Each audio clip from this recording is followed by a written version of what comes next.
अब भगवान पूछते हैं, भाई अब तू बता, तुझे पहले पाप का फल भोगा दूं कि पुण्य का फल भोगा दूं? जैसे ही आप कहते हैं कि प्रभु मुझे पहले पाप भोगा दो, भगवान कहते हैं तू पहले पाप भोगना चाहता है? हाँ, ज्यादा पाप है ना, पहले पाप। जैसे ही पाप का नाम लेता है तो इस मृत्यु लोक में नाली का कीड़ा बन के आ जाता है, चमगादड़ बन के आ जाता है, सुअर बन के आ जाता है, कौआ बन के आ जाता है, बिल्ली बन के आ जाता है, कुत्ता बन के आ जाता है। ये सारी जो 84 लाख योनियां है ना, ये हमारे पाप का फल है।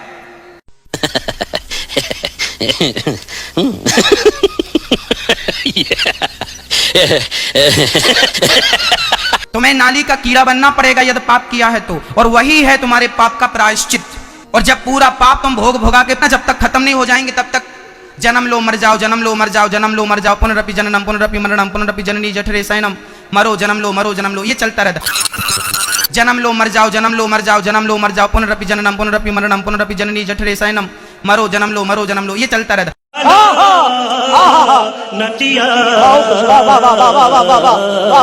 जब पूरा पाप फिनिश हो जाता, फिर भगवान के पास गए, प्रभु क्या आज्ञा है? भगवान बोले 100 ग्राम पुण्य है, अब एक काम करो, जाओ तुम। अब बढ़िया भगवान ने जयपुर में बढ़िया आप लोगों को भेज दिया, जाओ 100 ग्राम पुण्य लेकर के। आज जितनी माए बहन आप लोग यहाँ बैठे हो ना, सब 100 ग्राम पुण्य लेके आए हो, इसलिए बढ़िया दाल रोटी सब्जी खा रहे हो, मौज से पनीर भी खा रहे हो और मौज कर रहे हो, बढ़िया पहन रहे हो, बढ़िया नोट गिन रहे हो। ये बढ़िया आपका पुण्य है। आपका पुण्य है तो आपको मानव का तन मिला, आपका पुण्य है तो आपको पहनने को अच्छे कपड़े मिल रहे हैं, आपका पुण्य है तो आपको खाने को बढ़िया रोटी मिल रही है।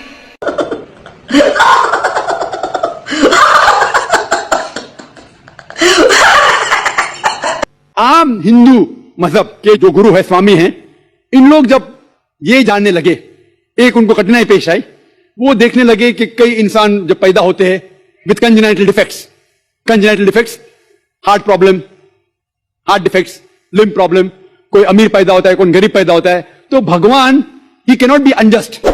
भगवान अनजस्ट नहीं हो सकता है कि कोई इंसान को हेल्दी पैदा करता है सेहत के साथ, कोई इंसान को कंजेनाइटल दिल की बीमारी से पैदा करता है, कोई इंसान को अमीर घर में पैदा करता है, कोई इंसान को गरीब घर में। तो भगवान अनजस्ट नहीं हो सकता है, ना इंसाफ नहीं हो सकता। तो ये जो स्वामी लोग हैं, इन लोग ने एक नई चीज निकाली, संस्कारा। हिंदू मजहब में कहते हैं संस्कारा, जो इंग्लिश में कहते हैं cycle of birth and rebirth, transmigration of soul. अंग्रेजी में कहते हैं ट्रांसमाइग्रेशन ऑफ सोल, संस्कृत में कहते हैं संस्कारा, birth death, birth death, birth death. कई भी वेद में नहीं लिखा हुआ है कि birth death, birth death, birth death, कई भी वेद में नहीं लिखा है। चैलेंज है मेरा, सबसे ऊंची किताब हिंदू मजहब में वेद। अगर आप पढ़ेंगे पुनर की मानी क्या, पुनर संस्कृत में मतलब नेक्स्ट, अगेन, वापस से, और एक पुनर की मानी नेक्स्ट। तो पुनर्जन्म मतलब नेक्स्ट जिंदगी, और एक जिंदगी। अगर आप कुरान शरीफ पढ़ेंगे, कई आयते हैं कि अल्लाह सुब्हाना व तआला ने आपको जिंदगी दी, पहले आप थे नहीं, फिर जिंदगी दी, फिर धरती पे आए, फिर आपको मौत देंगे, फिर आखिरत में उठाया जाएगा। आप जो करें, मुर्दों को जान दी जाएंगी आखिरत में। ये हम मानते हैं कि एक बार हम इस धरती पे आते, नेक्स्ट लाइफ इज आखिरत। उसी तरीके से वेद में भी जिक्र है अबाउट पुनर्जन्म, नेक्स्ट लाइफ, सेम हूबहू जिस तरीके से कुरान में लिखा हुआ है। लेकिन ये इन लोग को मिलता है भगवत गीता के श्लोक से।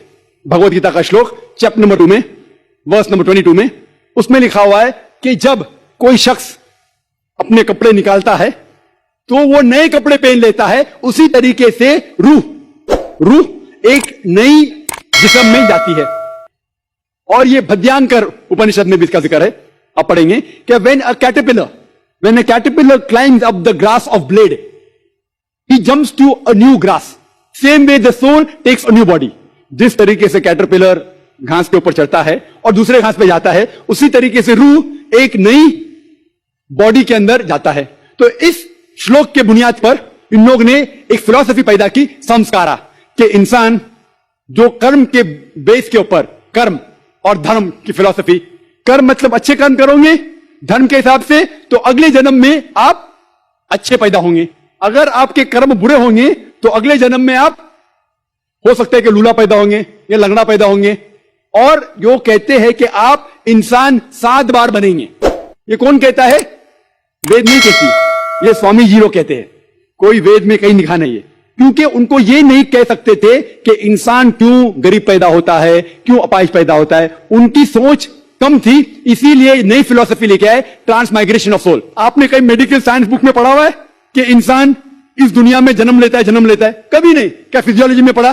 क्या एनाटॉमी में पढ़ा? अगर ये साइंटिफिक फैक्ट होता था तो हम मेडिकल कॉलेज में पढ़ते थे कि इंसान नए नए जन्म लेता है। हम कभी भी नहीं पढ़े। इससे यह साबित होता है कि साइंस इसको तस्लीम ही नहीं करती। जो आप कह रहे डिस्कवरी चैनल में देखा, जो आप कह रहे हैं, अगर ये हक होता था तो हमारे साइंटिफिक बुक में भी ये लिखा होता। तो ये कहना कि साइंटिफिक प्रूफ है कि हम जन्म लेते हैं, बिल्कुल गलत है। इस्लाम जो इसका जवाब देता है वो है कि इस्लाम तस्लीम करता है कि अल्लाह सुब्हानहू व तआला कुछ लोग को अपाइश पैदा करता है, कुछ लोग को अच्छी सेहत देता है, कुछ को गरीब, कुछ को अमीर। इसकी वजह है कि अल्लाह ताला फरमाते हैं सूरह मुल्क में, सूरह नंबर 67 आयत नंबर 2 में, अल्लज़ी खलक़ल मौत वल हयाता, अल्लाह सुब्हानहू व तआला ने मौत और जिंदगी बनाई ताकि आप लोग को जांच सके, आप लोग का इम्तिहान ले सके, आप लोगों में से कुछ लोग अच्छे हैं। ये जांच पड़ताल करने के लिए ये जिंदगी हमारे लिए इम्तिहान है। और अल्लाह ताला फरमाते हैं सूरह अनफाल में, सूरह नंबर 8 आयत नंबर 28 में, कि आपके बच्चे और आपकी जायदाद आपके लिए फितना है। आपकी जायदाद और आपके बच्चे आपके लिए एक टेस्ट है, आपके लिए इम्तिहान है। अल्लाह ताला कुछ लोग को गरीब घर में पैदा करता है, कुछ लोग को अमीर। जो लोग अमीर है उनके लिए इम्तिहान है कि वो ज़कात देते क्या नहीं। जैसा कि मैंने कहा मेरी तकरीर में, तीसरी बुनियादी बात इस्लाम में है ज़कात। जिस शख्स के पास 85 ग्राम से ज्यादा सोना है या उसके मुकाबले में धन है, उसको 2.5% ज़कात देना फर्ज है। जो आदमी अमीर है, कुछ अमीर लोग बराबर ज़कात देते, कुछ लोग आधा देते, कुछ लोग देते नहीं। तो अमीर इंसान को शायद 100% मार्क्स मिले या 50% मार्क्स मिले या 0% मिले। वो गरीब इंसान को ज़कात में तो 100 मार्क्स मिलता है, 100 आउट ऑफ 100। उसको ज़कात देना ही नहीं। हम कहते रहे बेचारा गरीब इंसान है, लेकिन असल में देखे जाओ तो उसको उस इम्तिहान में, गुर्बत के इम्तिहान में 100% मार्क्स मिले। इसी तरीके से अल्लाह ताला कहते हैं कि आपके बच्चे आपके लिए इम्तिहान है। हो सकता है मिसाल के तौर पे एक अच्छे जोड़ी है, अच्छे मुसलमान है, 5 टाइम नमाज पढ़ रहे हैं, हज के हो गए हैं, रमजान में रोजा रखते हैं, ज़कात देते हैं। अल्लाह ताला उनका और बड़ा इम्तिहान लेना चाहता है। जितना बड़ा इम्तिहान उतना बड़ा इनाम। मिसाल के तौर पे अगर आप बीए पास करते तो आपको सिर्फ ग्रेजुएशन मिलता है। अगर आप एमबीबीएस पास करते आपको डॉक्टर कहलाया जाता। डॉक्टर मतलब ऊंचा ओहदा। इसी तरीके से अल्लाह सुब्हानहू व तआला हो सकता है कि उस जोड़ी को इम्तिहान और सख्त देता है और ऐसा बच्चा पैदा करता है जो अपाहिज है। अल्लाह यह देखना चाहता है कि अपाहिज बच्चा पैदा करने के बावजूद वो अल्लाह के ऊपर ईमान रखता है क्या नहीं। अगर ईमान रखता है तो अल्लाह उसे जन्नत फिरदौस देना चाहता है। और कठिन इम्तिहान और बड़ा इनाम। हो सकता है कि वो इम्तिहान में फेल हो जाएगा। कभी कोई भी अगर कैलामिटी आती है, कोई भी आपको नुकसान होता है, इधर वो आपके लिए इम्तिहान है या आपके लिए सजा है। जब भी कोई भी आपको इनाम मिलता है वो इधर आपके लिए इम्तिहान है या आपके लिए रिवॉर्ड है। तो इसी तरीके से क्योंकि हिंदू मजहब के जो स्वामी हैं वो इसको नहीं समझ सके, इसीलिए एक नई फिलॉसफी संस्कारा लेके आए जो बिल्कुल वेद में नहीं लिखी है। वेद बात करता है पुनर्जन्म। पुनर्जन्म मतलब नेक्स्ट लाइफ, जिसका जिक्र कुरान में भी है, आखिरत की जिंदगी।